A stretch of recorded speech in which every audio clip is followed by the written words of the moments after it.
یاد رکھ، یہ جو آزمائشیں ہوتی ہیں، یہ جو تکلیفیں ہوتی ہیں، یہ جو تھوڑے سے مشکل حالات ہوتے ہیں. حضرت یونس علیہ السلام کی دوستی ہوگی حضرت جبریل امین سے. جناب جبریل ملنے آئے. حضرت یونس علیہ السلام فرمانے لگے جبریل میرا دل کرتا ہے مجھے اس بندے کی ملاقات کرا جو اللہ کا سب سے زیادہ عبادت گزار بندہ ہے. حضرت جبریل امین لے گئے دور دور فلسطین کے علاقے میں اور لے جا کر ایک بندے سے ملاقات کرائی جس کی دونوں آنکھیں بھی کوئی نہیں تھی، دونوں بازو بھی کوئی نہیں تھی، دونوں پیر بھی کوئی نہیں تھی. اور اس بندے کی زبان پر لفظ بڑا کیا جاری تھے، یا اللہ تیرا شکر ہے، یا اللہ تیرا، بول کے کہیے یا اللہ تیرا، اے اللہ تیرا شکر ہے. شکر شکر کر رہا تھا. حضرت جناب سیدنا یونس علیہ السلام کہنے لگے میں نے تجھے عبادت گزار کو ملانے کو کہا تھا، تو کہاں لے آیا؟ حضرت جبریل کہنے لگے یا یونس، یہ ہر چیز جانے کے باوجود اپنے رب کی رضا پہ راضی ہے. اس وقت دنیا میں نبیوں کے بعد جس سے اللہ سب سے زیادہ پیار کر رہا ہے وہ یہی بندہ ہے. یہ اپنے رب کی رضا پہ راضی ہے. اے تن میرا کنگی ہوئے تے میں زلف سجن دی واواں تے پوش میرے دی جتی بن جائے تے میں یار دی قدمی آواں. مارو مارو مینو مار مکاؤ کوئی عذر نہ پیش لے آواں تے جے سونا ہی میرے دکھ وچ راضی، جے سونا ہی میرے دکھ وچ راضی، جے سونا ہی میرے دکھ وچ راضی تے میں سکھ نو چلے ڈاواں. مانا کہ جب اس حال میں راضی ہے تو بس ٹھیک ہو گیا، ٹھیک ہو گیا. وصل اچھا ہے نہ فراق اچھا ہے، بس جس حال میں محبوب رکھے وہی حال اچھا ہے. بس جس حال میں انہوں نے رکھا بات ٹھیک ہو گئی. اس میں اب انسان شکوہ کرتے پھرے کہ یہ کس طرح ہے وہ کس طرح، اپنے آپ کو مطمئن رکھا ہے. مشکل کے بعد جو آسانی حضرت لقمان حکیم، ان کے نام پر قرآن مجید کی پوری سورت ہے. حضرت لقمان حکیم علیہ رحمہ آپ اپنے بیٹے کو نصیحت کر رہے تھے. کہنے لگے بیٹا کو مشکل آئے تو گھبرانا نہیں، کوئی مشکل آئے تو کرے بیٹوں کو سمجھ آ جائے کہ مشکل آئے تو، سمجھ آ رہی ہے بات کی، مشکل آئے تو. اور کیا خوبصورت جملے، بیٹے کو بٹھا کے کہتے ہیں بیٹا چھوٹی مشکل آئے گی تو اللہ بڑی مشکلات آسان کر دے گا. سمجھو چھوٹی مشکلات آئیں تو اللہ نے بڑی مشکلیں اس نے آسان کر دی. اور آپ کو بتاؤں اصل انسان ہوتا ہی وہ ہے جو مشکلوں میں جینے کا ڈھب سیکھ جاتا ہے، وہ بن جاتا ہے جو کرب کے حالات میں جینے کا سلیقہ سیکھ جائے. اپنے بچوں کو یہ سمجھانا، حضرت لقمان بیٹے مشکل آئے تو گھبرانا نہیں، بڑی کو ٹال دیتی ہے، وہ نیکی کا اور آسانی کا پیش خیمہ ہوتی ہے. اللہ اس کے بعد آسانی سمجھا رہے ہیں. کچھ دنوں کے بعد کہنے لگے آؤ فلاں اللہ کے نبی کی ملاقات کو چلیں، فلاں نبی علیہ السلام سے ملنے چلتے ہیں. اس زمانے میں جو نبی تھے ان سے ملنے چلے گئے. بیٹے کو بات یاد تھی، گھوڑے پہ بیٹھے، امام ابن جوزی نے اس کو لکھا ہے. گھوڑے پہ بیٹھے تھے دونوں کے پاس گھوڑے تھے.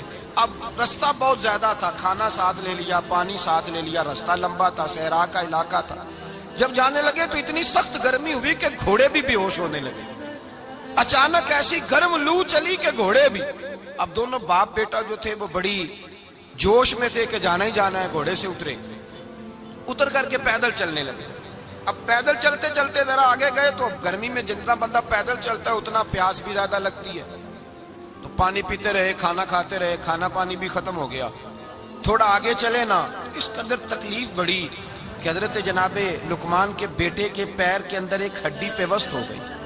اتنی بڑی ہڈی تھی وہ اندر ہی چلی گئی، پیر خون کے فوارے گرنے لگے. بیٹا بے ہوش ہو گیا. حضرت لقمان اس کے سرانے بیٹھے تو بیٹا تھا نا، آنکھوں میں آنسو آ گئے. بیٹے نے آنکھ کھولی تو کہنے لگا ابا جی آپ تو صبر کرنے والے ہیں، آپ رو رہے ہیں. فرمایا بیٹے میں کیا کروں، میرے سینے میں جو دل ہے وہ ایک باپ کا دل ہے. تو باپ جو ہوا تیری دکھ پر رونا آیا. بڑی مشکل سے دانت کے ساتھ ہڈی نکالی، ہڈی نکلی تو خون بھی چلا. صاحب زیادہ کہنے لگا حضور آپ نے تو کہا تھا ہر مشکل کے بعد آسانی ہوتی ہے، اور چھوٹی مشکل دے کے اللہ بڑی سے بچا لیتا ہے. تو ہم تو اچھے کام چلے تھے، مشکل پہ مشکل، مشکل پہ مشکل، یہ کیا ہے؟ حضرت لقمان کہنے لگے بیٹا نہ تو رب کی حکمتوں کو جانتا ہے نہ پوری طرح میں جانتا ہوں، لیکن جو میں نے کہا تھا وہ بات سچی ہے. فَإِنَّ مَعَ الْعُسْرِ يُسْرًا إِنَّ مَعَ الْعُسْرِ يُسْرًا. اللہ ہر مشکل کے بعد آسانی عطا فرمائے گا. اور فرمایا میرا ایمان ہے کہ ضرور عطا فرمائے گا. یہ بات کہہ رہے تھے کہ سامنے سے دھواں اٹھا، اتنا سخت دھواں اٹھا کہ آپ نے سوچا شاید وہاں آبادی ہے وہاں جاتے. وہاں چلنے لگے تو پیچھے سے کسی نے آواز دی ٹھہر جاؤ رکو، وہیں رک گئے. تھوڑی دیر گزری تو کہا رک جاؤ. جب رکے تو ایک بولنے والا بولا، کہنے لگا تمہارے لیے تھوڑی دیر کے بعد جانوروں کا بندوبست کر دیا جائے گا، کھانے کا بھی بندوبست ہو جائے گا، بچے کا پیر بھی صحیح ہو جائے گا، چلے جانا لیکن ذرا ٹھہرو. حضرت لقمان کہنے لگے بولنے والے تو کون ہے؟ تو کہنے لگے میں اللہ کا فرشتہ ہوں، میں اللہ کا فرشتہ ہوں. کہا اللہ کے فرشتے اور یہ سارا کچھ کیا ہے؟ تو فرشتہ کہنے لگا اصل بات یہ ہے کہ سامنے بستی پر مجھے عذاب نازل کرنے کا حکم ملا تھا، آپ بڑی تیزی سے آ رہے تھے، میں نے رب سے دعا کی کہ اللہ اس باپ بیٹے کی غلطی کوئی نہیں، مہربانی فرما. رب نے پہلے آپ کو صحرا میں الجھایا، پھر میری دعا کی برکت سے آپ کے گھوڑے ٹھہر گئے، پھر میری دعا کی برکت سے آپ کا پانی ختم ہوا، پھر میری دعا کی برکت سے آپ کے بیٹے کو زخم آیا، پھر میری دعا کی برکت سے سامنے سے دھواں اٹھا. فرمایا یہ جو تمہیں مشکل پہ مشکل آ رہی تھی یہ تو میرا رب تمہیں عذاب سے بچانا چاہ رہا تھا، یہ جو تمہیں مشکل پر مشکل آ رہی تھی تو میرا مالک تمہیں عذاب سے بچا رہا تھا، تم سمجھ نہیں رہے تھے. حضرت لقمان نے بیٹے کی طرف دیکھا تو بیٹے کہنے لگے ابا جی بات بالکل سچی ہے، افضل الذکر لا الہ الا لا الہ الا، اور پھر پڑھنے لگے حسبنا اللہ و نعم الوکیل نعم المولا و نعم النصیر. یہ ورد ہونے لگے. بھائی جب تجھے مشکل آتی ہے، آزمائش آتی ہے، تو اس وقت سمجھتا ہے پتہ نہیں میرے ساتھ کیا بننے لگا ہے. اللہ تبارک و تعالیٰ چھوٹی مشکل دے کے تجھے بڑی سے محفوظ رکھتا ہے، چھوٹی بیماری دے کے تجھے بڑی سے محفوظ رکھتا ہے. بلکہ میں ایک دفعہ ایک تکلیف میں ایک آزمائش میں مبتلا ہو گیا تو میں نے اپنے حضرت سے کہا کہ حضور سارے دکھ کٹھے ہی آ گئے، کیا کیا جائے؟ تو آپ فرمانے لگے بڑے خوش نصیب ہو، جوانی میں اللہ نے دکھ دے دیے، بڑھاپے میں آئے تو برداشت نہیں ہوتے، یہ تو بڑے وقت پہ آ گئے، شکر ادا کرنا چاہیے، اس زمانے میں برداشت نہیں ہوتے، اب آسانی ہے، ان کو برداشت کرو، ہمت کرو. میرے بھائی یاد رکھیں آزمائشیں تکلیفیں آپ کو بڑا کرنے کے لیے آتی ہیں. ہم آزمائش کو برا جانتے ہیں، دکھ کو برا جانتے ہیں، دکھ تو بڑے پیارے ہوتے ہیں، یہ رونے کا سلیقہ سکھاتے ہیں، یہ اللہ کو منانے کا طریقہ سکھاتے ہیں، یہ مسجد میں جانے کا. وہ جو سکھی بندہ ہے نا سکھی، مجھے ایک صاحب کہنے لگے دو قسم کے لوگ مدینے سے آتے ہیں، مدینہ شریف پوچھنے لگے، کہنے لگے حضرت جی دو قسم کے بندے ہیں، کچھ واپس جاتے ہوئے تڑپ رہے ہیں، کچھ تصویریں کھینچ رہے ہیں رخصتی کے وقت، فرق کیا ہے؟ تو میں نے کہا وہ جو تصویریں کھینچ رہا ہے وہ امیر آدمی ہے، اسے پتا ہے کہ میں پھر ٹکٹ لے لوں گا، مہینے کے بعد پھر آ جاؤں گا، اور یہ مدینہ چھوڑتے ہوئے تڑپ رہا ہے یہ کوئی غریب ہے، یہ کہہ رہا ہے پتہ نہیں دوبارہ موقع ملے کہ نہ ملے، یہ دکھی ہے، یہ آزمائش میں. دکھی سکھی بندہ تو مکے جا کے نہیں روتا، وہاں بھی کھڑا ہے ڈٹ کے کھڑا، دکھی کوئی نہیں تو روئے کیسے؟ روئے کیسے؟ دکھیے دی گل دکھیا ہی جانے، دکھیے دی گل. کیا خوبصورت لفظ ہے میاں صاحب کی، اور لفظوں میں حسن دیکھے کہنے لگے دکھیے دی گل اے دکھیا ہی جانے تے سکھیے نو کی خبراں تے یار جنہاں دے موت نے مارے روندے نہیں تک تک قبراں. یہ مشکل مرحلہ ہوتا ہے، جب انسان تکلیف میں ہوتا ہے پھر اسے احساس ہوتا ہے، اور تکلیف والے کو ہی تکلیف والے کی تکلیف کا احساس ہوتا ہے. جب آپ کو اللہ مشکل دیتا ہے تو سمجھ لیں رب آسانی دینا چاہ رہا ہے، جب تیز دھوپ آتی ہے تو سمجھ لیں اللہ گرم ہوا گزار کے ٹھنڈی بارش برسانا چاہ رہا ہے، اور جب چاروں طرف سے گھٹن ہو، پنجابی میں کہتے ہیں گما لگ جائے، تو پھر سارے بول کے کہتے ہیں اب جو طوفان آئے گا وہ سخت ہی آئے گا. اس لیے کہ گھٹن جتنی زیادہ ہوتی ہے پھر فضل بھی اتنا. حضرت نوح علیہ السلام کی قوم کو حضرت نوح علیہ السلام نے 1500 سال سمجھایا ہے. 15 کچھ لوگوں نے 950 سال لکھا ہے نا، اعلیٰ حضرت نے لکھا ہے 1500 سال عمر ہوئی حضرت نوح علیہ السلام کی. اللہ تعالیٰ بندے کو جلدی سزا نہیں دیتا، بلکہ قرآن مجید میں ایک جگہ رب کریم اس طرح بھی فرماتا ہے کہ جب بندے مجھے بھول جاتے ہیں تو میں ان کے لیے نعمتوں کے دروازے کھول دیتا ہوں. بندہ سمجھتا ہے کہ میں کچھ تو ہے نا کہ میرے اندر کہ میں جدھر جاتا ہوں خیر ہی خیر ہو جاتی ہے، وہ سمجھتا ہے کہ میری عقل ہے، حالانکہ اللہ اسے ڈھیل دیتا ہے. اللہ اسے ڈھیل دیتا ہے. گناہوں کی سزا کے 3 طریقے ہیں. ایک ہے متنبع کرنا، تنبیہ کرتا ہے اللہ، بندہ متنبع ہو جاتا ہے، یہ اللہ کا بہت بڑا احسان ہوتا ہے. ایک ہوتا ہے مہلت دینا، اور ایک تیسرا ہوتا ہے اللہ خفیہ تدبیر کرتا ہے. تھوڑا سا سمجھیے گا.